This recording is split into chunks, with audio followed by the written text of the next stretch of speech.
Another episode of Swift Gifts with Avid Fire. Today's episode is about reverse reverb. Alright, for those of you who don't know, reverse reverb is basically a really awesome sound with a huge reverb put on it, and you record that and then reverse it. It sounds kind of like a swelling sound. Okay, so my technique: turn off all your drums. You might leave on a few cymbals. You want a huge reverb on your master track and an Edison. You can copy my reverb settings, but I recommend that you experiment. Alright, so we have this on now. Click record. We have our Edison underneath our reverb. Find a spot in the track. Press play twice, really quickly. We're going to do some variations of that.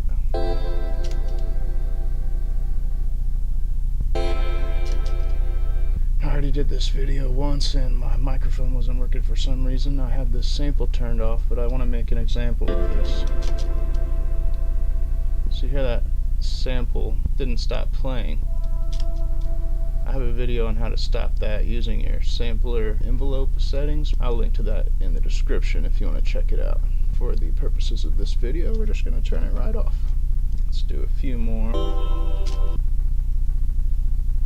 Good stuff, good stuff. Hit that record button again to stop recording. We might as well show you detach right now, because basically if you don't have detach set, your hotkeys are eventually going to stop working. Anyways, Alt and your left arrow key to reverse.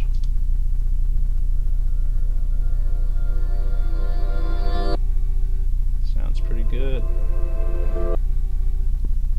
Okay, so now we're going to start cutting this up. You can either Control X to cut, delete all by hitting your delete key, Control V to paste, and Shift C to send to the playlist. I don't know why it's not sending to the playlist. I think FL20 is being glitchy, which doesn't surprise me. Okay.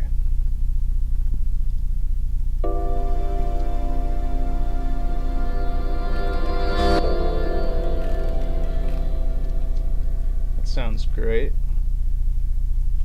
I'm actually going to cut this right here. We're going to try it again, but first we're going to turn off the reverb on the master track. I always forget that.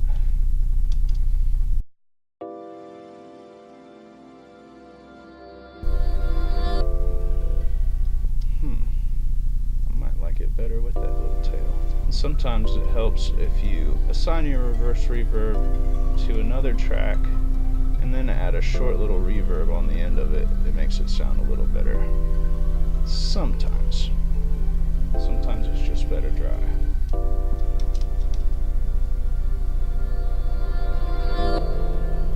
Way too long. Let's try this.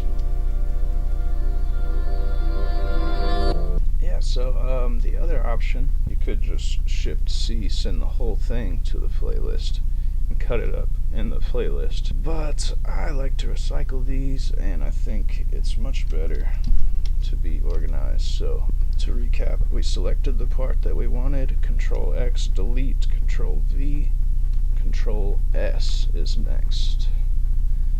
And I already have my folder set up, and I also have a few of these already made. So what I'm going to do is I'm going to click it, tab twice, hit the right arrow key, backspace, next number, enter. See, there it is. It stopped working, so we got to detach for the hotkeys to work.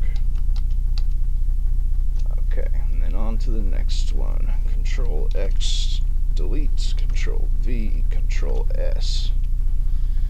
Click, tab, right, backspace, next number up. It's a lot, but you'll get the hang of it pretty quick. And all these hotkeys make life a lot easier. In case you didn't know, if you want to find these in your little navigation bar over here to the left, what you're going to want to do is find the folder that you want to send there and just drag and drop it. Alright folks, that's all I got. Have a beautiful day.